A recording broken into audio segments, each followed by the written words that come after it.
Hello, my name is Floremilce Medina Duran. I am 29 years old. I live in the municipality of Paicolhuila. I study business administration. I work in the city hall. My hobby is cycling and my favorite is lasagna. The traditional festivals of the department of Huila is the San Pedro, celebrated in the month of June.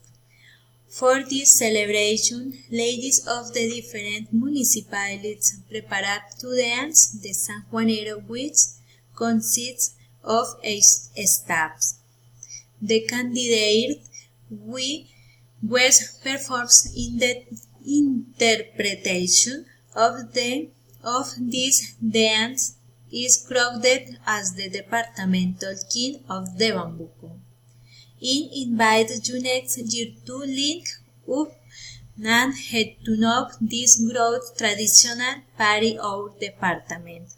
And ciao and next opportunity. Goodbye.